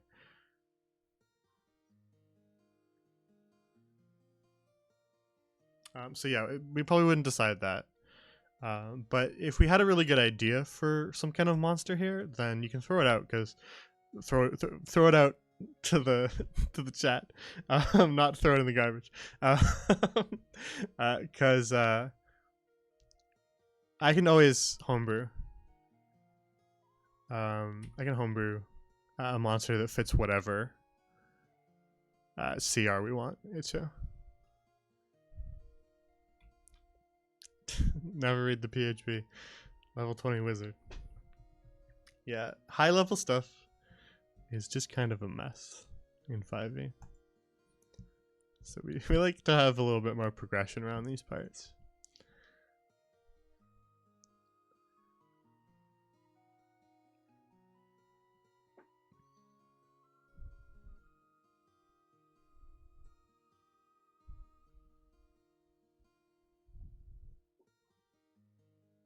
Alright.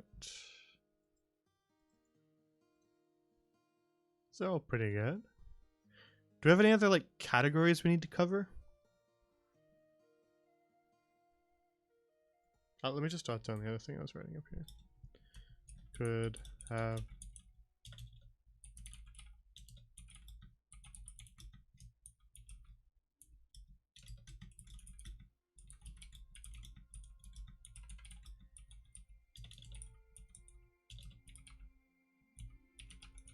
just some weirdo in the cave.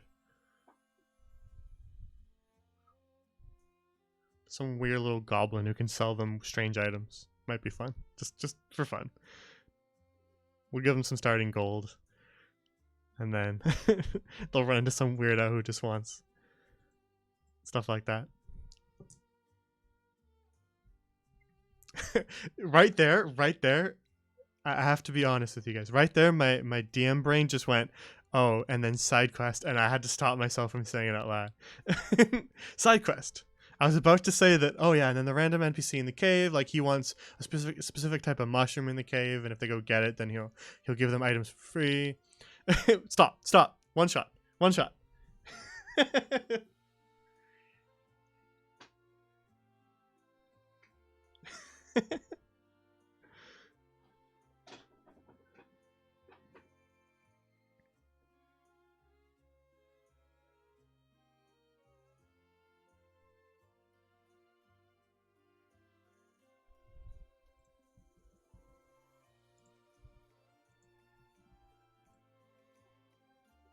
Okay. General idea of this combat is to keep it straight forward without complicating the central story.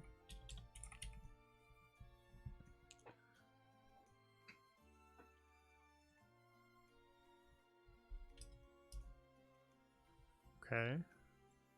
Gold items.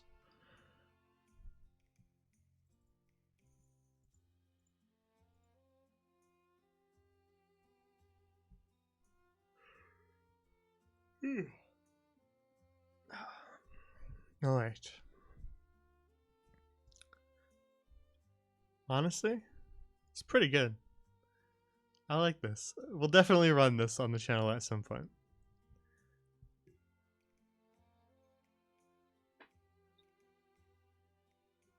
So if you're watching this either right now or in the VOD,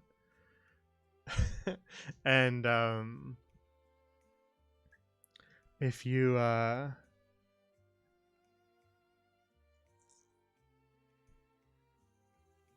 want to stay notified of when we run this one shot, then you should give us a follow, or go follow my Twitter, or join our Discord if you really want to.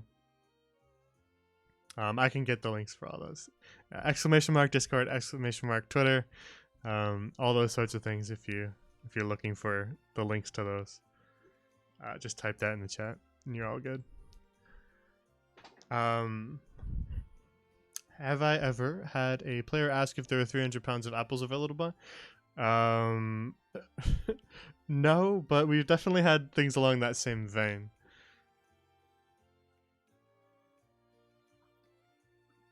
I see.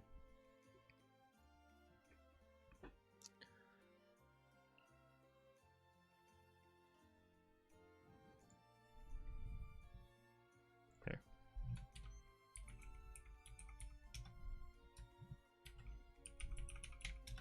There you go. There's the links.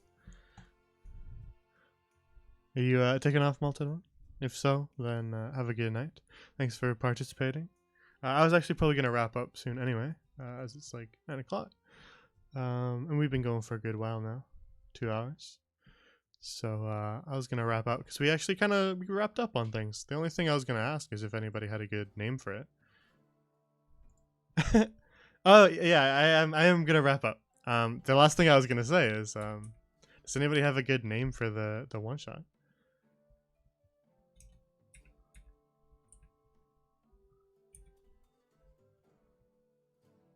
Land of Nobody.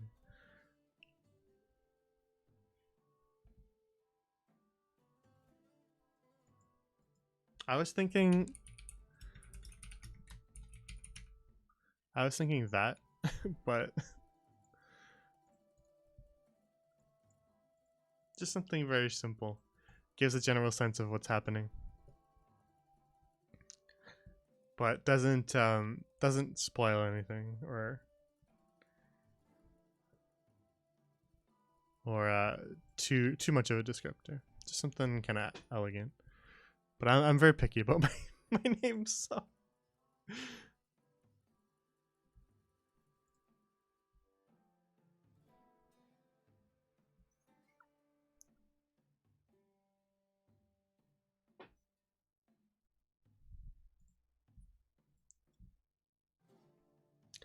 Okay.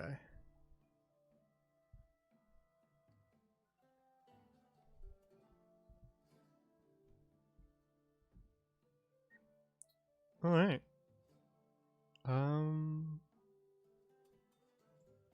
Yeah, if anybody has any other names, send them to me. But otherwise, that was pretty productive. I wasn't sure how far we'd get, but we actually did pretty good.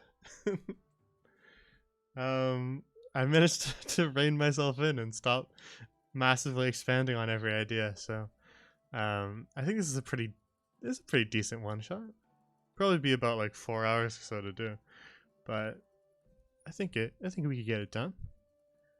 Just have to make the cave not massive. If the cave is too big, then they'll get lost. And there'll be too many things to do. It'll take too long, and we'll have like a 6-hour session, which might be a little too much for me. It wouldn't be the end of the world to split it into 2 sessions if we had to. But the goal is to try to get it done in one.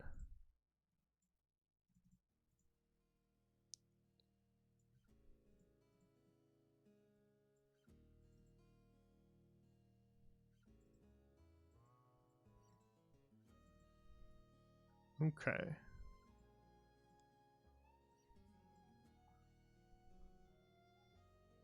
Bold these to make a match. Make this look prettier so that my brain doesn't hate it when I look at it. 12 bold underlined. 12 bold underlined. Alright.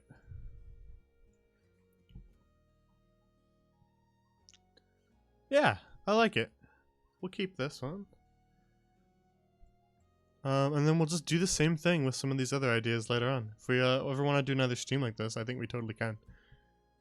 And then just take another one of these ideas or add more ideas at the beginning of the stream, and then just scroll right down and copy the same kind of format and just write another one. This was fun, actually.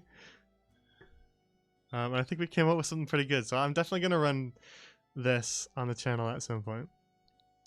Though currently we're a little bit busy just with the current schedule of everything. Um, but we'll get this eventually. It'll happen at some point because I like the idea and I think it'll be fun.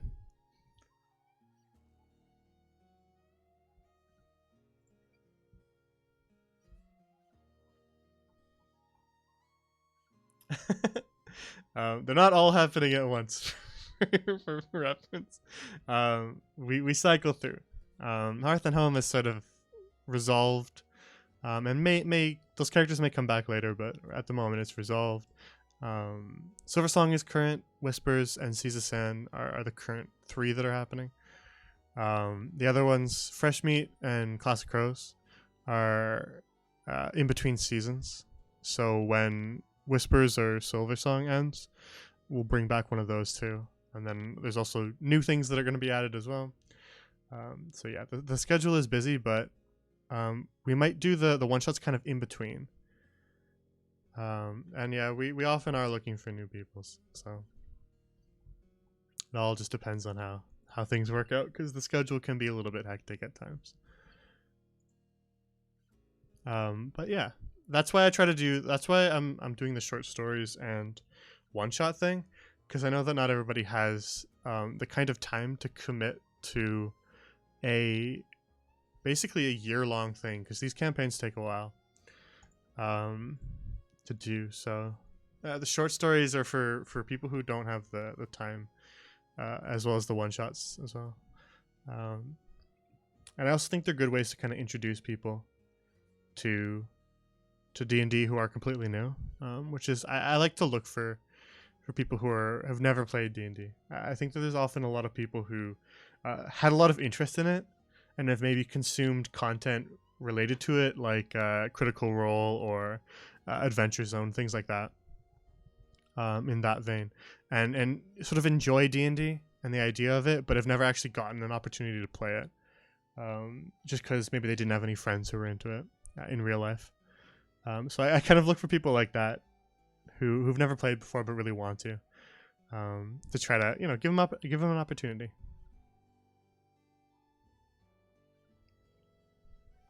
Yeah, just make sure you follow our rules, Malton one. I know I haven't said them, but they're the ones that are in the in on Twitch are the same for the Discord ones. Though I don't think there'll be any problems.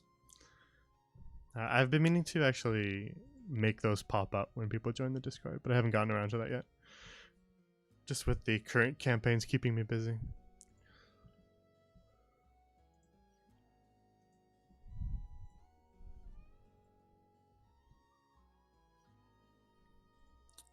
But other than that, I think we'll wrap up for the night. Because this was productive, we got a lot done, and I'm hungry, and I want to go eat something. These old bones need some nourishment. So I put the Twitter and the Discord link earlier. So join that or follow me on Twitter at GrandLorian if you want updates. I tweet about any schedule changes, so things like that are where you'll find those. Discord and Twitter are where you find those. But we also have a World Anvil for GrandLorian, which is the living world that all my campaigns take place in, so that consequences can be persistent. So if you want to learn more about that world and get a general sense of some of the areas, factions, deities, and even some characters that exist within it, you can check out that link there, because there's lots of reading to do that'll fill you in on some of the existing stuff already. And it is always expanding, and there will actually be a really large expansion relatively soon that will add a lot of new stuff. It's an expansion pack, like World of Warcraft.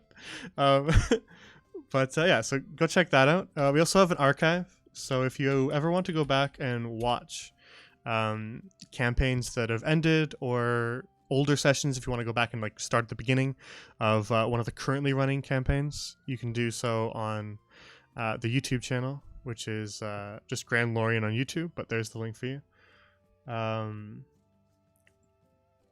You can go back and get all caught up on everything. as all the VODs from the Twitch channel go there. So if you want to start at the beginning of Silversong and get caught up, you can do so. Or Whispers in the Woods, or Seas of Sand. So go check those out. Go watch some of the older campaigns that have wrapped. Though I did start streaming just after starting Fresh Meat and Classic Crows, so you won't see the very earliest sessions of those two campaigns. Won't be there just because I wasn't streaming at that point. But the general summary is relatively easy to grasp, so I think you'll be alright. Other than that, I think that's all my links. Yeah, that's all the links. So other than that, if you haven't followed, please do so. We're trying to reach 100. And I guess the other thing that my players always try to get me to say is, if you have Twitch Prime and you haven't used it yet, you should consider doing so. But I'm just happy if people show up, and follows are good enough for me. Other than that, I hope you all have a good night. And take care, because this was a really fun little planning session. So I'm glad we did it. We'll do another one eventually when we need a night of work. If one of the campaigns, like tonight, is busy and we can't run their session that night, then we'll do another one of these, because these are fun. Sometimes we do other things where chat will come and suggest maps for me to make, and I'll make the maps for them, like battle maps and things like that for tabletop stuff. We do that every once in a while because I'm trying to basically make a pack of chat designed maps that I'll just sort of release to everybody, let them use them. So yeah, we do streams like this every once in a while. I announce them on Twitter and Discord. So yeah, basically it's that. I need something to do on those nights so that I don't just not stream. Every once in a while I'll be too busy and I'll take the night off when they cancel to work on stuff. But when I have kind of a little bit of time and I have time to stream, then I like to do streams like this. So this was fun. I'll do a little background work on Thief in the Night and get it ready for actual play, and make some maps for it and everything, and then eventually we'll run it when we have the space to do so on the channel, because I like how it turned out. But other than that, have a good night, and I will I'll see you guys later. Thanks for showing up. Thanks for watching. Thanks for adding your input if you did. And the next stream will most likely be Sunday, probably sometime around 7 p.m. Eastern. For more Seas of Sand. Where are they? They are in the middle of the desert, and they stumbled upon an ancient Aarakocra tomb with all sorts of hieroglyphics and stuff, and they're exploring that. So if you like Egyptian themed stuff, check out that campaign. But other than that, have a good night, and I will see you guys later. Take care, and good night.